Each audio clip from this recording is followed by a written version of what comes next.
Once one understands that academia is a business and compliance is one of the products that is highly sought out for and highly valuable, the whole perspective on the school system will change significantly or slightly, depending on how much you benefit from the current system right now. What a business actually is, at its core, it has three functions. It takes inputs, it standardizes a process, and it produces outputs that someone is willing to reward. Profit does not just come from money, specifically in academia. Profit for academia comes from sustainability, leverage, and external validation. And this business model is the foundation and extremely applicable for almost every business on the planet right now. And I understand it might seem a little distasteful to think of school as a business because we don't really experience school like a business. We experience it as learning, growth, mentorship, opportunity, the natural next step after high school to get a job. So calling it a business does feel a little odd.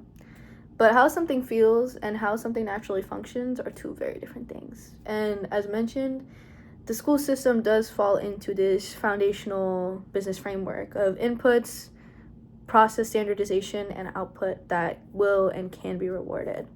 It's just how we as humans, as moldable, pliable products of this system, turn into outputs from the initial input of us at the beginning of this process.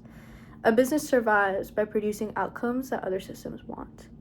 And academia is the root to how many systems in the current modern day they're the root for how they succeed and how they continue to be sustainable.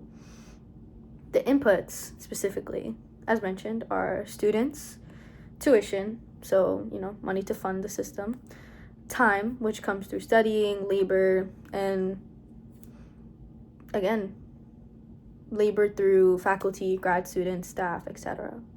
The process involves certification, grading, credentialing, timelines, evaluation metrics, and the outputs are graduates, degrees, placement rates, research, and I'd say the most valued of outputs is the prestige. The customer. So who is really buying from academia?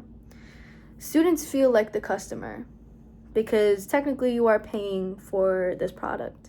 But it's kind of interesting because the customer is also the one being consumed. Structurally, the student is closer to the raw material. And this goes back to that whole input, process, output, systemic lens that we're analyzing this through. The real customers are the employers who are going to essentially buy the credentialing that came from the student into their system. Grad schools who benefit from taking this raw level education that undergrad might have provided and layering it more on top of that foundation. Donors, governments, ranking bodies, accreditation systems. Universities optimize and work with whoever evaluates them, not for whoever feels the experience. It's more so how will other systems respond to our products, because academia depends on those other systems to function and survive.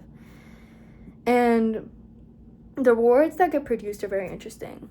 Rankings reward placement, placement rewards predictability, predictability rewards legibility, and legibility rewards standardization. It is all a cycle that loops and loops and loops to manufacture, create, and continue to enable these systems that we function in and rely on structure for. So the system starts shaping itself around what's easiest to place, rank, and justify. And it has nothing to do with intelligence quite yet. It's really boils down to market logic. Compliance is economically valuable because it mitigates risk.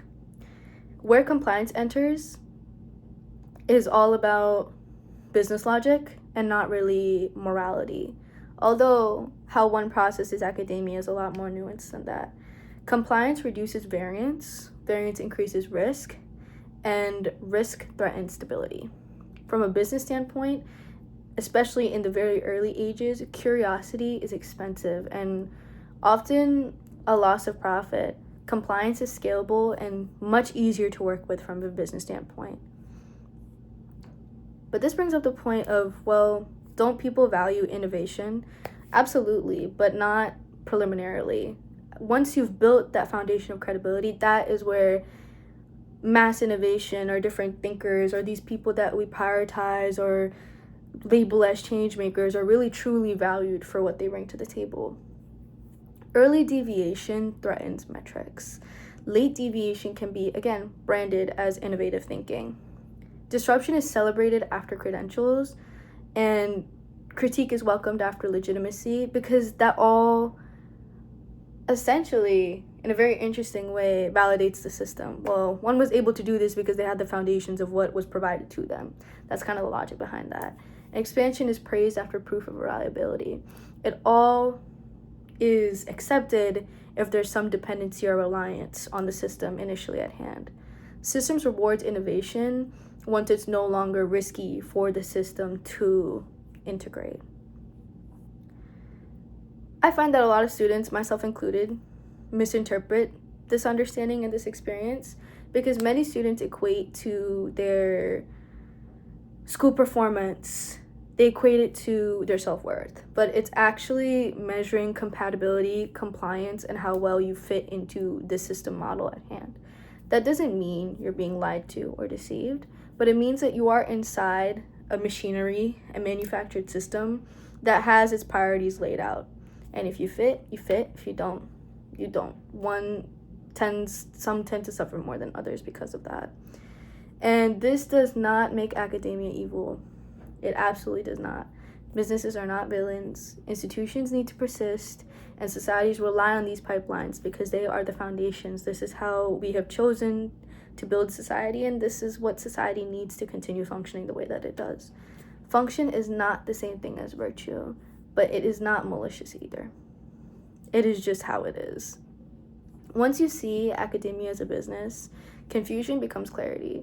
You stop personalizing structural behavior because you understand that this is a system with built-in incentives that require certain things to meet those incentives. Whether you like it or not, that is the priority of it. And you can decide how strategically you want to engage with this understanding of academia as a business model and a business in general. So understanding the business model doesn't mean rejecting education or the education system outright.